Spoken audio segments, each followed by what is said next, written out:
Shalom, I'm Rabbi David, and today I'm going to reveal something that will completely change the way you start your day, the way you think about mornings, and the way you understand divine abundance. What I'm about to tell you will sound simple, almost too simple, but it is the very technology the prophets used, the sages guarded, and the mystics practiced long before prayer books, synagogues, or rituals existed. And I'm going to start with a statement that will shock you, a statement that will make you rethink your entire morning routine. Most people start their mornings in a way that blocks miracles instead of attracting them. I know that sounds harsh. I know it sounds like I'm accusing you of something, but I'm not.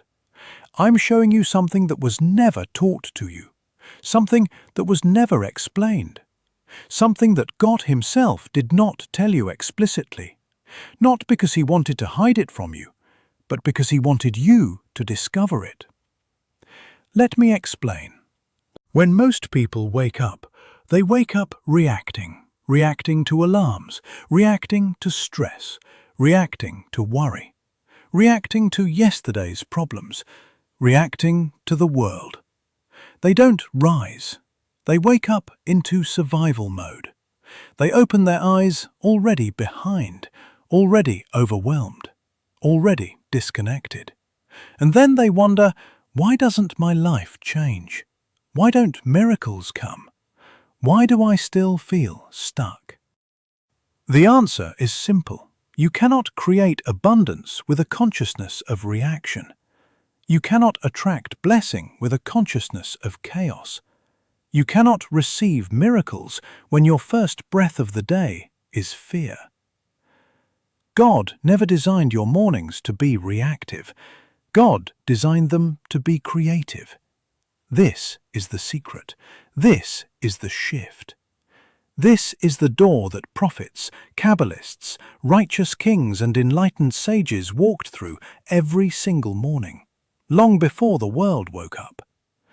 And it all begins with one act, one practice, one moment that has more power than an hour of prayer, more spiritual force than pages of meditation, more transformative energy than any ritual you've ever been taught.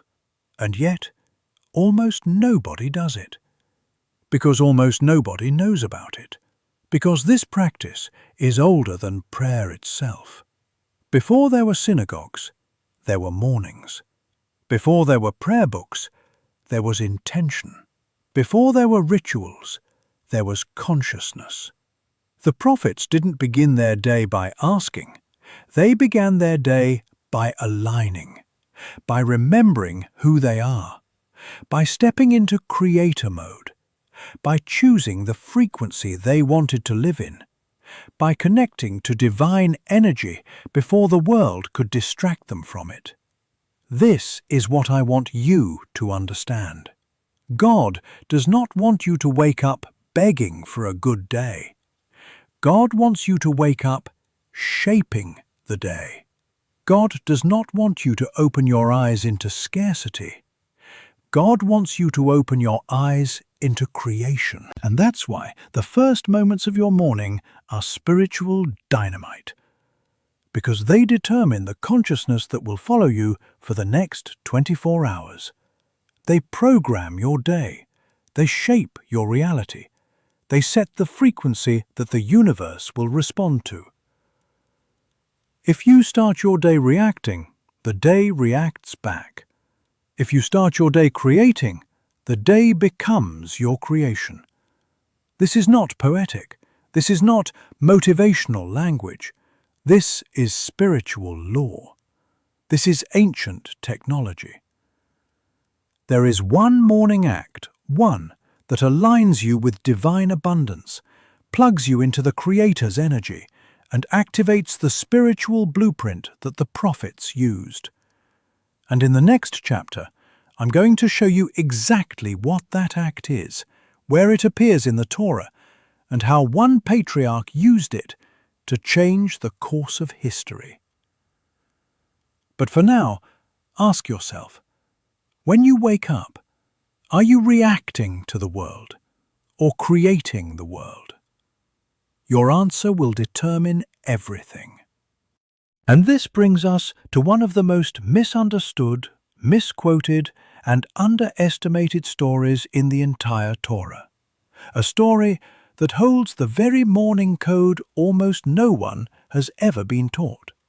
A story that doesn't just describe a miracle, but reveals the timing of the miracle, the consciousness of the miracle, and the spiritual mechanics behind it. It's the moment Jacob wrestles the angel. Most people remember this scene as a strange mythical battle. Jacob alone at night, an angel appearing from nowhere, a struggle that lasts until dawn. But what most people miss is the part that changes everything, the part that Kabbalists have studied for centuries, the part that explains why your mornings matter more than your prayers. Jacob didn't wait for blessing. Jacob didn't lie down passively. Jacob didn't say, "If God wants to bless me, he will." Jacob rose before dawn, before the world woke up, before the noise, before the chaos, before life could distract him. And he initiated the confrontation. He stepped into creator consciousness. He seized the morning. He engaged the spiritual realm while the gates were still open. This is the hidden code. This is the part the Torah doesn't shout, it whispers. This is the dimension of the story you only see when you look beneath the surface. Jacob didn't wrestle the angel by accident. He wrestled the angel by alignment, by intention, by being awake during the hour of divine accessibility. Kabbalah teaches that dawn is not a time, it is a frequency, a spiritual window, a moment every single day when the upper worlds and the lower worlds are closest, when divine energy descends into creation, when blessings become available in a way they aren't at any other hour. Some call it the gate of first light. The mystics call it Sha'ar Haratzon, the gate of will. And this is what Jacob understood. He understood that you don't wait for blessing. You rise to meet blessing. You step into the frequency where blessing flows. You enter the morning consciously, purposefully, intentionally, even if you are exhausted, even if you are afraid, even if your life feels chaotic. Because dawn is the moment you decide who you are, before the world tells you, before fear tells you, before the past tells you. Jacob didn't wait for a miracle. He stood in the hour when miracles are birthed. And when the angel said, "Let me go, for the dawn has risen," Jacob said the line that reveals his consciousness. "I will not let you go unless you bless me." People forget this next part. The angel didn't bless him at night. The blessing came at dawn, not because of the fight, because of the timing.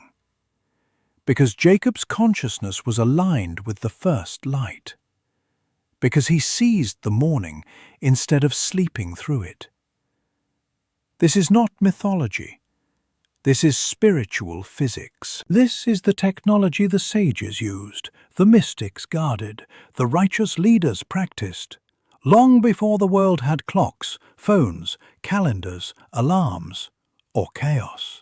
The morning is not just the beginning of the day. It is the most spiritually charged moment of the day. A moment that either elevates your consciousness or hijacks it. A moment where you either become Jacob, creator, initiator, warrior of light, or you become someone who wakes up reacting, rushing, struggling to catch up. Every morning, God opens a window. Most people sleep through it. Jacob didn't, and that's why he became Israel, the one who wrestles with the divine and prevails, the one who transforms destiny, the one who shapes reality instead of being shaped by it. You don't wait for blessing. You rise to meet it. You enter the dawn as a creator. You step into the first light with intention. And in the next chapter, I will show you the exact spiritual mechanics behind this dawn frequency, the Kabbalistic technology that makes the morning so powerful, and why the first minutes after waking determine the entire architecture of your reality. Most people think the morning is just a transition, the space between sleep and activity, between rest and responsibility. But in Kabbalah, the morning is not a transition. It is a reset of the entire spiritual architecture of your life.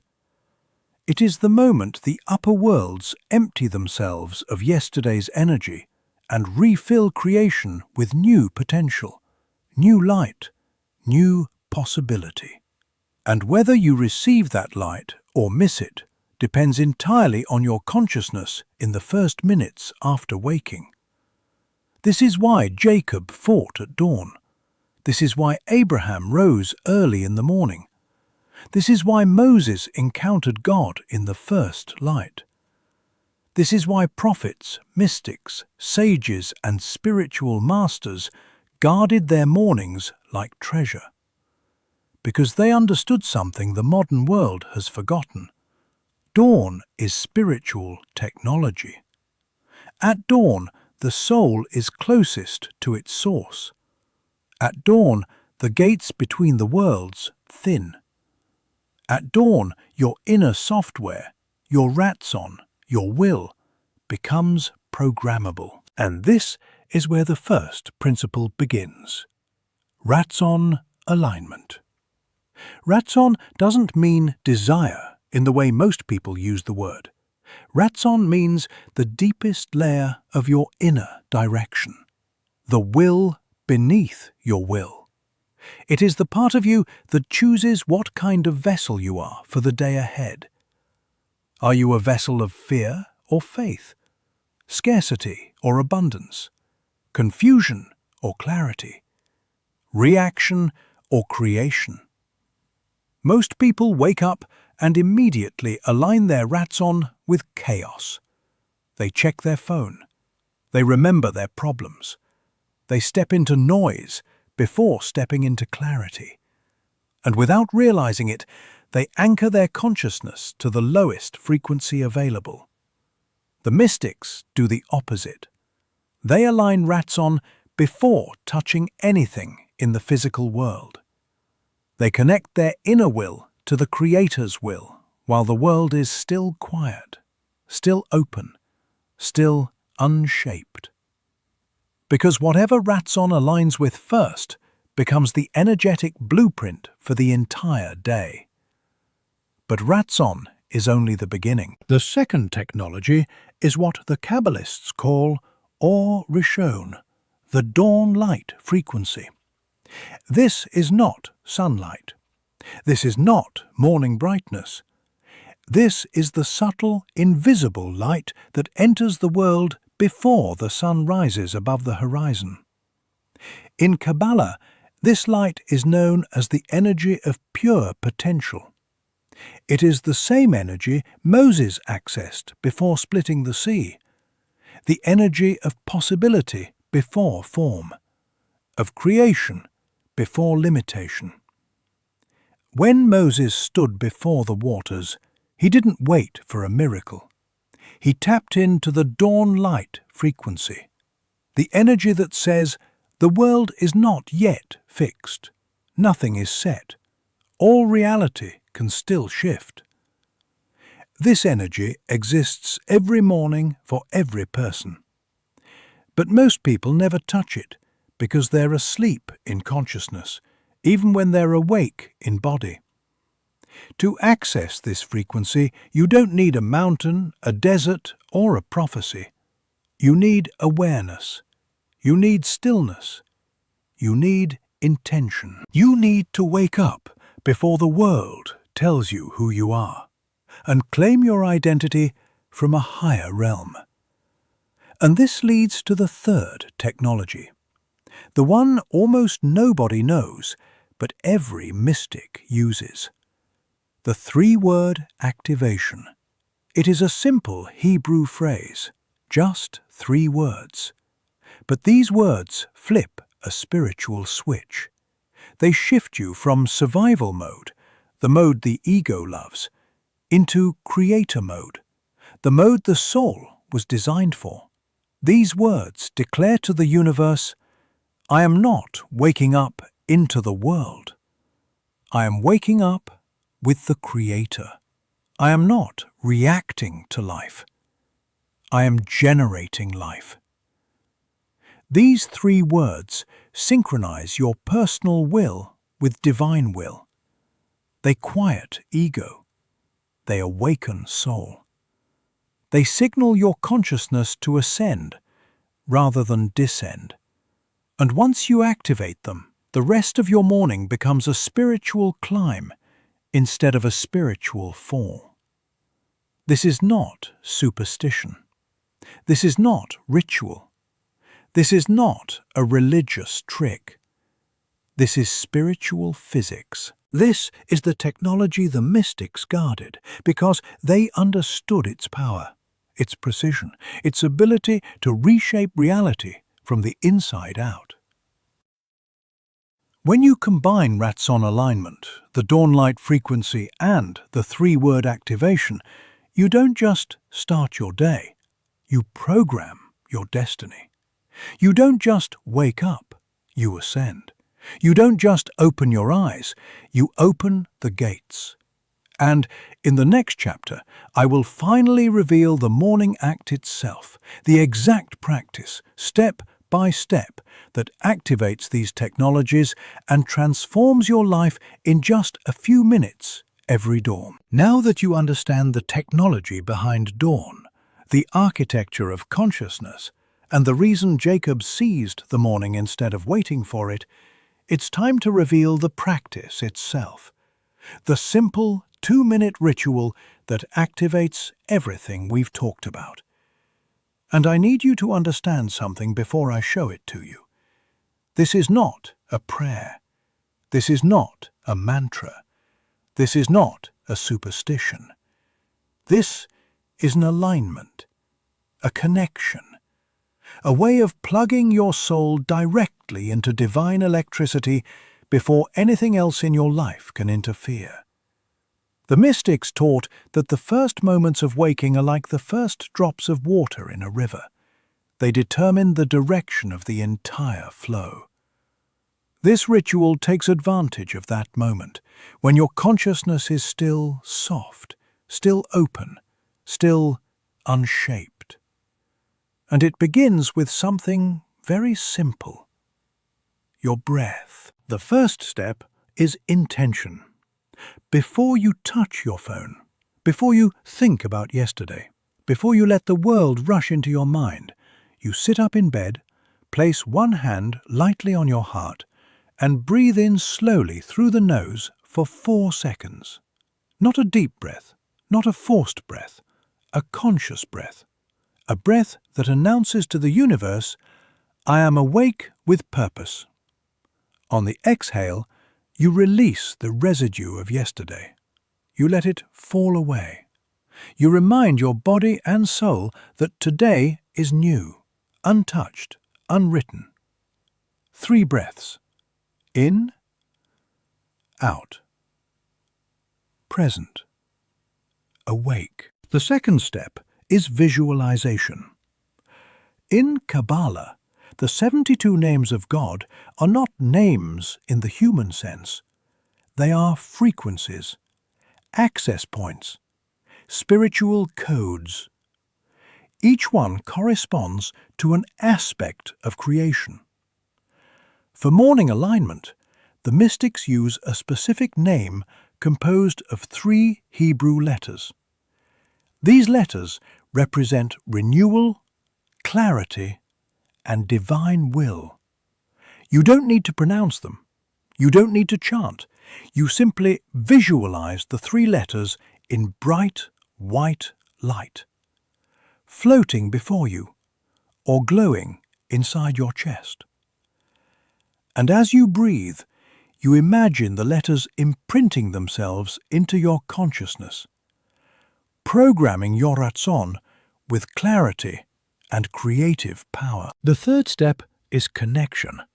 As you hold the visualization, you say the three-word activation softly. Not a prayer, not a plea, but a declaration. I am aligned.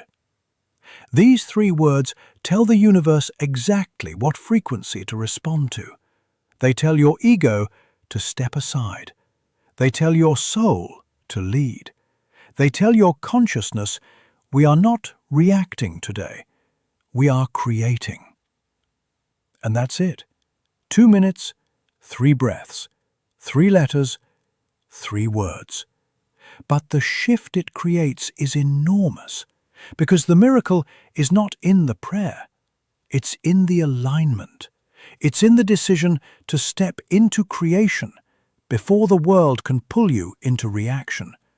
It's in the quiet moment where you choose the frequency of your day before the day chooses it for you. I once worked with a man named David, a successful entrepreneur who had everything except inner peace.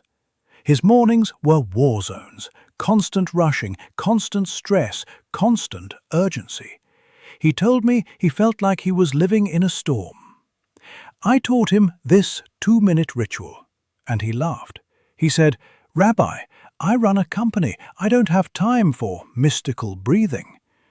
I told him the truth. You don't have time not to.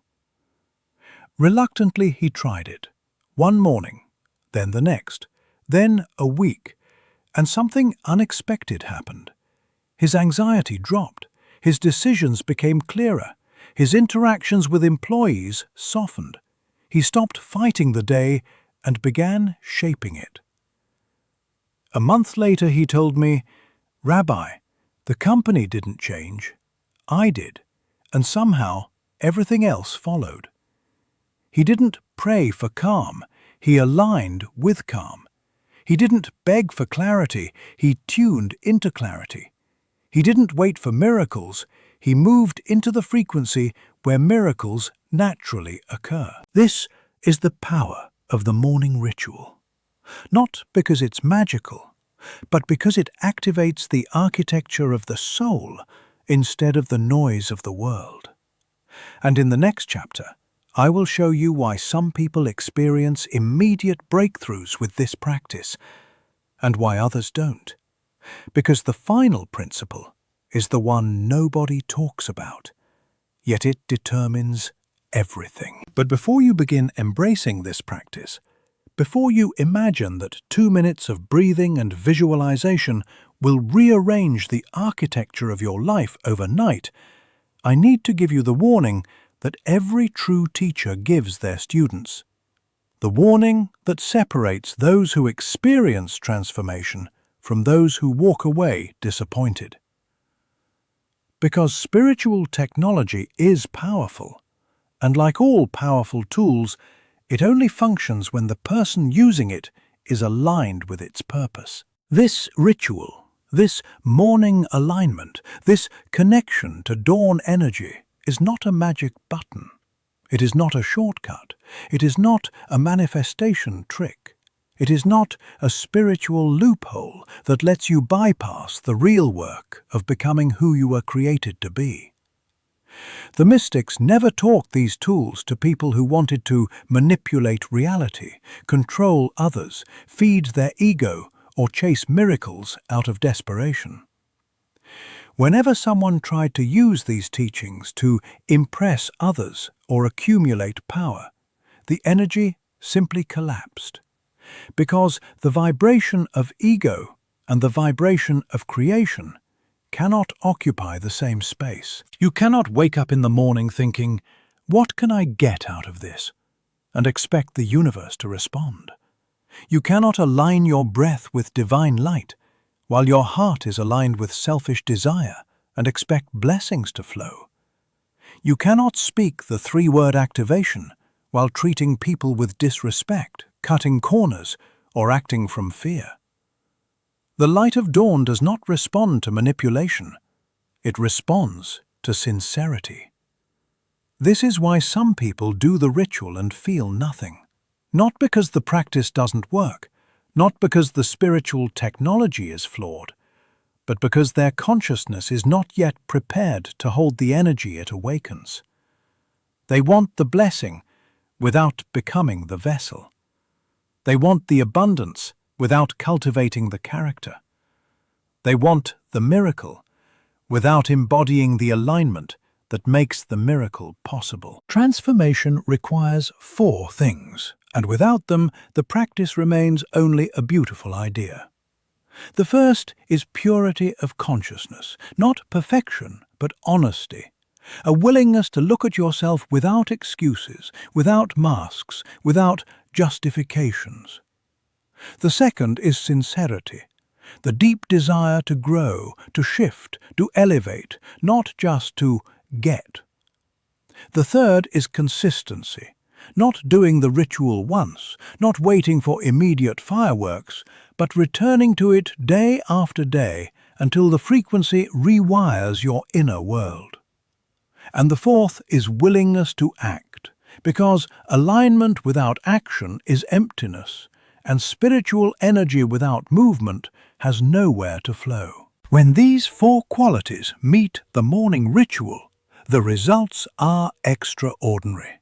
People find clarity where there was confusion. Opportunities appear where there were only dead ends. Relationships soften where there was tension. Health improves. Anxiety dissolves. Creative ideas spark. Not because the ritual created miracles, but because the person became aligned enough to receive what was already available. So this is my question to you. The question that determines whether this teaching becomes a turning point or just another inspiring idea you forget by tomorrow. When you wake up, are you waking up as a receiver, hoping the world will give you something? Or are you waking up as a creator, ready to shape your day with intention, alignment, and purpose? Everything depends on your answer. Everything changes when you decide to rise into dawn instead of merely passing through it. And if you are ready, truly ready, then in our next teaching, I will take you deeper. I will show you the specific morning meditations, the exact 72 names of God used for creation, clarity, protection, abundance, and inner strength. I will show you how the mystics accessed the upper worlds not through prayer alone, but through consciousness, breath, and action. There is more to learn, more to experience, more to unlock. But it begins with this question, this commitment, this shift. Are you ready to rise as a creator?